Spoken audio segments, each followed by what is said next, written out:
காஞ்சி மகா பெரியவா அவர்களின் தெய்வத்தின் குரல் ஒரு வாழ்வியல் வழிகாட்டி. அதில் ஒரு இடத்தில் பக்தி பற்றி மகா பெரியவா மிக அழகாக ஒரு விளக்கத்தை கொடுக்கிறார். நாம் வழக்கமாக செய்யும் பூஜைகளும் மந்திரங்களும் மட்டும் பக்தி ஆகாது என்கிறார். அப்படியானால் உண்மையான பக்தி எது? பெரியவா சொல்கிறார், ஒரு மரத்தின் வேருக்கு நீர் ஊற்றினால் அந்த நீர் எப்படி கிளைகள், இலைகள், பூக்கள் என எல்லா இடங்களுக்கும் போய் சேருமோ அதே போலதான் தெய்வத்திடம் காட்டும் பக்தியும்.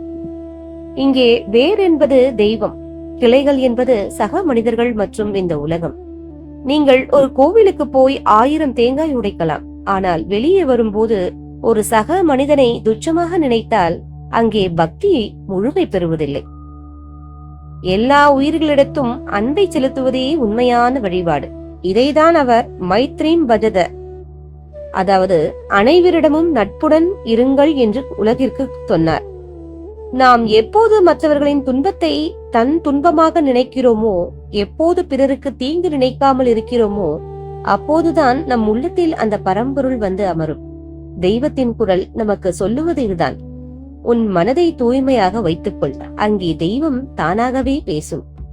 நண்பர்களே, இன்று ஒரு உறுதி எடுப்போம். நம் தேவைகளுக்காக மட்டும் தெய்வத்தை தேடாமல் நம்மிடம் இருக்கும் அன்பை பிறருக்கு கொடுக்க பழகுவோம். மகா பெரியவா சொன்னது போல, அன்பே சிவம். நீங்கள் அன்பாக இருக்கும் போது நீங்கள் கேட்காமலேயே உங்கள் தேவைகளை இறைவன் பூர்த்தி செய்வார். வாழ்க வளமுடன். ஜெய ஜெய சங்கர, அரஹர சங்கர.